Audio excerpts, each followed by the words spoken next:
How's it going, everybody? This is TCOY. We're going to be casting some more game content on the Ottomans. This is quite a nice one to do. I'm going to go straight into caster mode just to show you guys exactly what's going on. So there's a standard opening. What I've been finding at the moment, if you just check at the very early build order, you have 5 villagers on stone. You have your first 2 villagers then popping out to go to sheep. You want to kind of kill all 3 sheep, and then you return the stone, and you can shift click on the wood tree to just stop any idle time. Obviously pick up your sheep around the base first, just all these local ones, and then bring them back, and then once the first drop off happens after the wood, you go straight onto the sheep, and then basically you'll have 9 on food.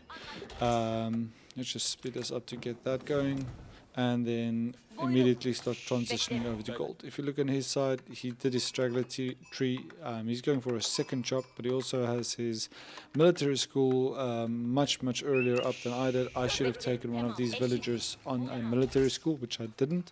But you can see he did that exactly right. So 8 on food, 9 on food, sorry, and 2 on the gold with the military school and the house. The one thing that you want to avoid is the house and the military school kind of together here. You want to get the house on the opposite side. Kind of treat your first military school as an ark and chapel, so that when you do put it down, you see I don't even have mine. His first spearman's already almost out. So it's something I completely forgot about. It's just something to remember. So I brought the first few sheep back, and then after the military school, you're gonna go up to on 10 on food, and keep an eye on the resources here on top. The villagers, the amount on food and the amount on wood and so on. I just can show you guys here. If we drop this down, you can see the food and the gold. He has 912, 11.3, so that's overkill on the gold. The right is 912, or 10 to 10 to 2, so 10 on food, 2 on wood, 2 on gold. Once you reach the 200 gold, you transition back onto wood. You can see I'm a little heavy on wood now, and we're going to keep in the caster mode now. That was just for the build order's sake. And then now we are focusing on going for castle age. So your castle age is dependent on 2 things. You want to focus primarily on gathering as much wood as is required to fight your opponent in feudal. So you're not going to solely be dependent on your military school, because that won't keep up with any fast production on their side. So what you want to focus on is, if it's a feudal age like heavy all in, you want to maintain and defend as much as possible by having some spearmen, some archers and some horsemen, just enough to kind of deter a heavy all in, to kind of make him think twice about that. And the goal there is then to just get into your castle age, because that's kind of when your peak power spike happens, when you have men at arms, you have your knights, and you have your vizier points that kick in at the right time, so that you can actually get those important upgrades that you need at age 2 and 3.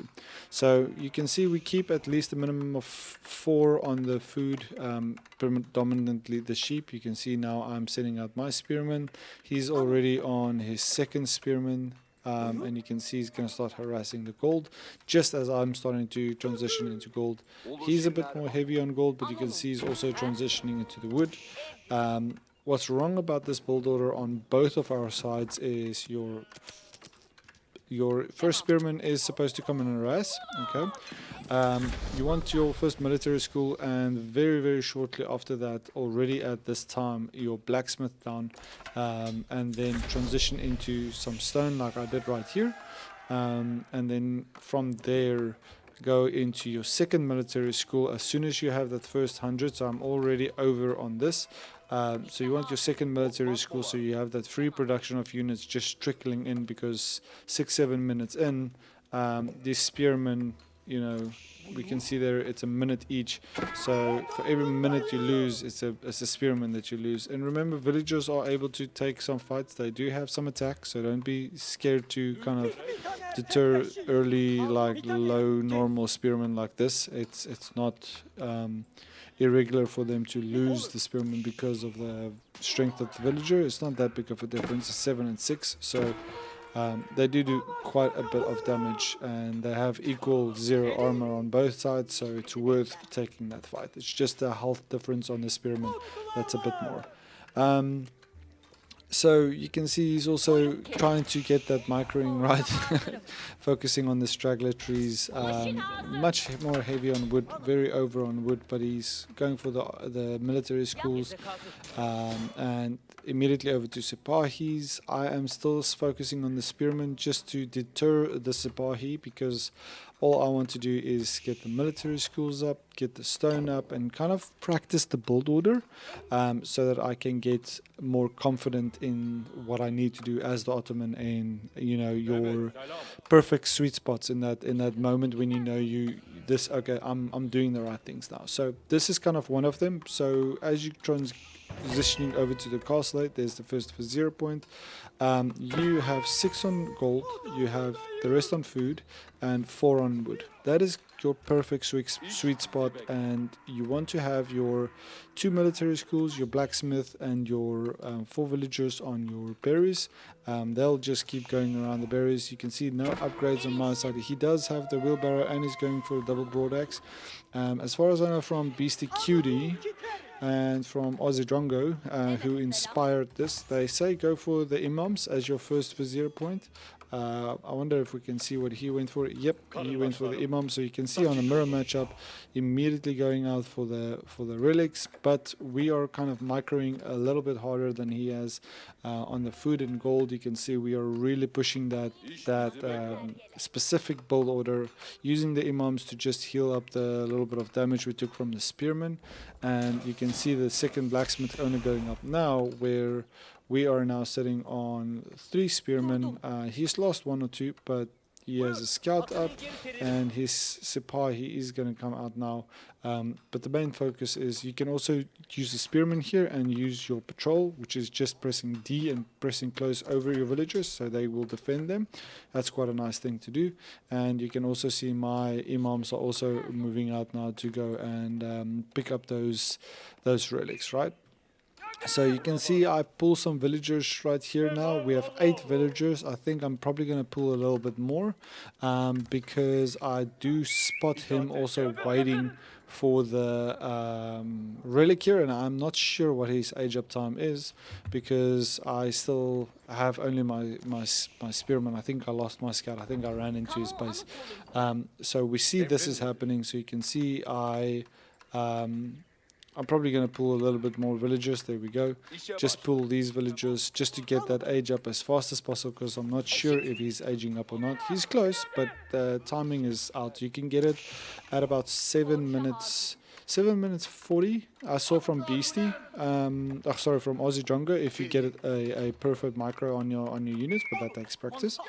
And you can see we're already standing ready with our first few relics, and he's going to know this, and you can see him looking with the scout and the Sipahi, which is a really nice combo, because the Sipahi has the fortitude ability, so you'll kill any prelate before he gets the Wallaw off with a single Sipahi. So very nice. We snuck that little relic right out of underneath his nose, and he's only starting to age up now. And thing that you also want to focus on, you can see here, unfortunately, that is going to go down. I think he backs off on this, but he didn't use the ability, so it doesn't matter. But now we're just very heavy on food. You can see 18. The second vizier point is where things get a little interesting. So we lost the relic, but it's at least safe underneath the base. We have our spearman, which is defending this relic right over here. He's probably going to pick this up as soon as this landmark is done. He's going to pick up this relic right here, and then that's the second relic, that's the third relic. We're just kind of scouting it out right now. I actually thought I lost my scout. I didn't. I just forgot about my scout. But you can hear those Sipahis coming in now. We also transition into Sipahi. And our focus right now is just to either go Imperial. I actually got surprised with this game.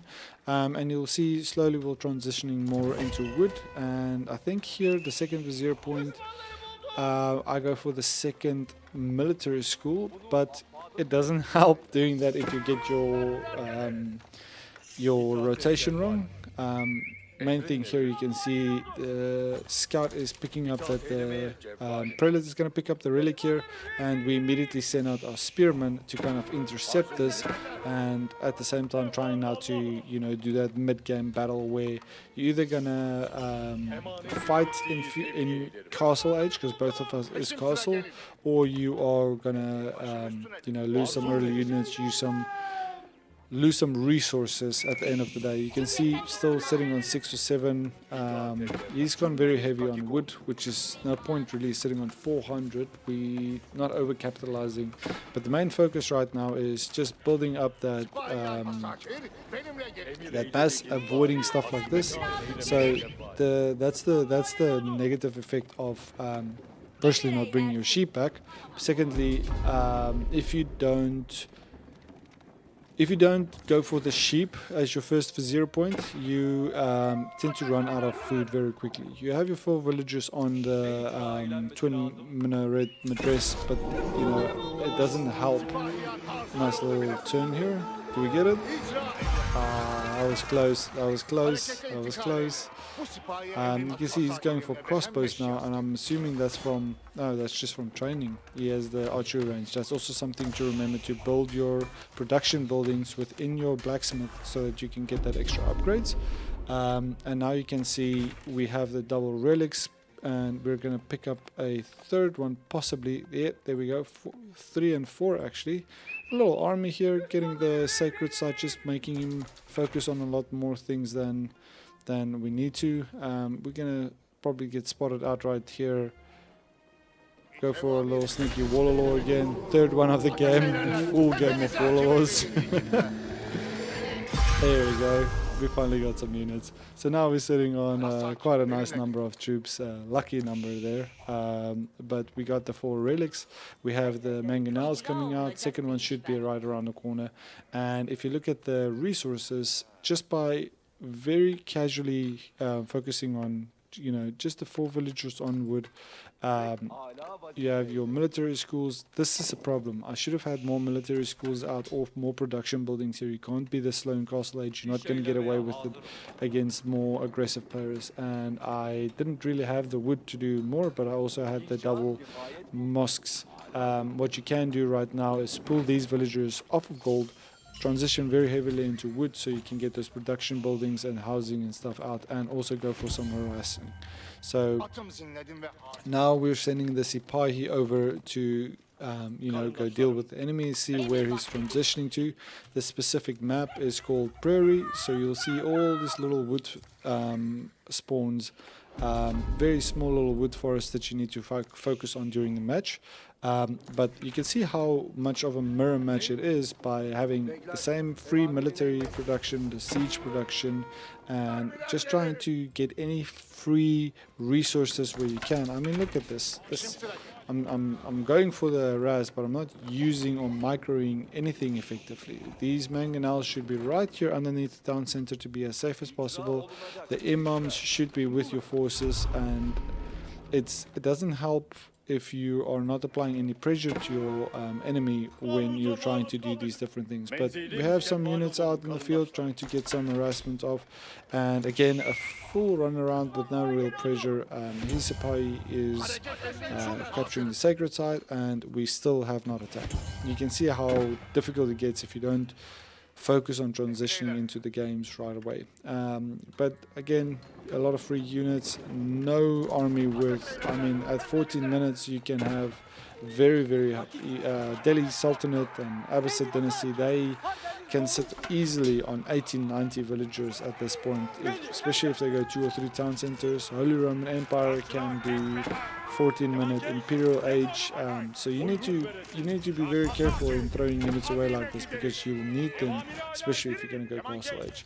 So and imperial age. So now eventually transitioning off of gold onto food, and we're getting the Istanbul Observatory, which increases your bonus from 40% to 60% for all your military production units. So we can see a minute arm now is 1 minute 1 minute 10 seconds.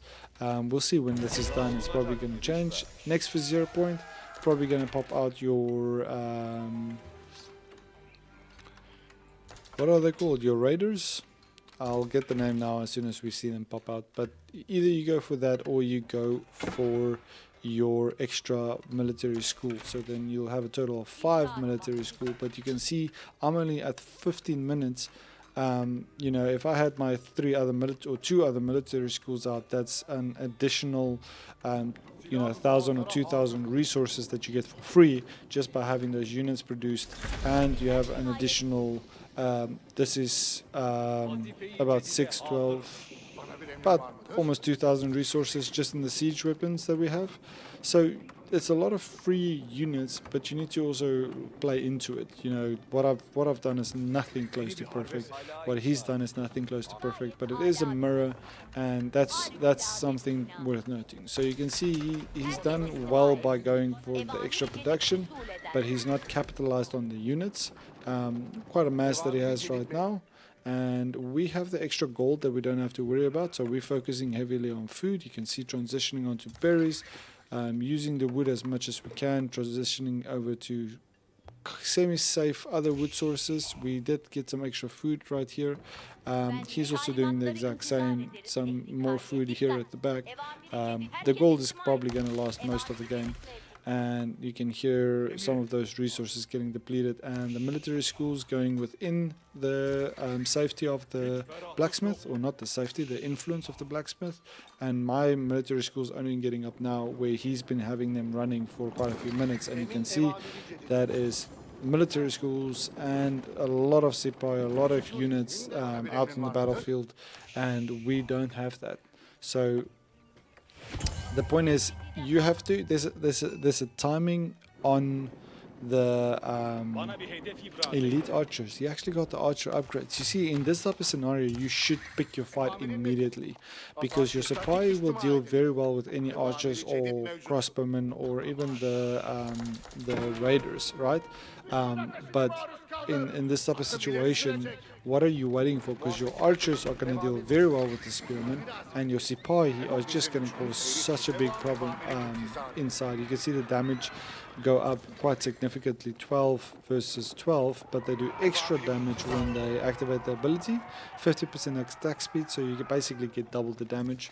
And you can see with the 0 points, we are now going to slowly transitioning into stable archery ranges, 3 archery ranges, because I want to start focusing on the Janissaries. There we go, that's the name I was looking for. I keep thinking of the units in the Rus, the Streltsy, I kept thinking of them. But yeah, this is quite a substantial force, and you don't want to lose the mangonels, because that's where the value lies in this army. But you can see he's sitting on 4 mangonels, we're sitting on 4 mangonels. Nothing special on the age difference.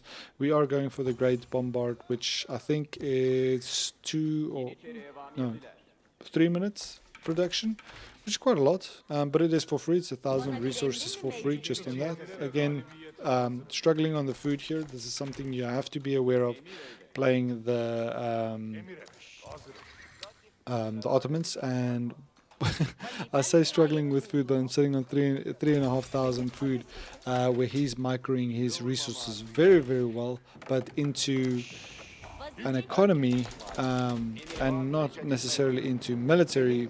I say, taking my words back, as I over an army, a very big army, you know, even going for some springalds and stuff. So the only difference really between the army, if I just pause before this fight, is we're sitting on mangonels, very low numbers of Sipai and some elite Janissaries, where he's sitting on a very big force of Sipahi, elite archers, which counter the Janissaries because it's a light range unit, so they'll do more damage against any light infantry, or they'll just out damage the infantry, because the value that you lose in an archer to a Janissary is different.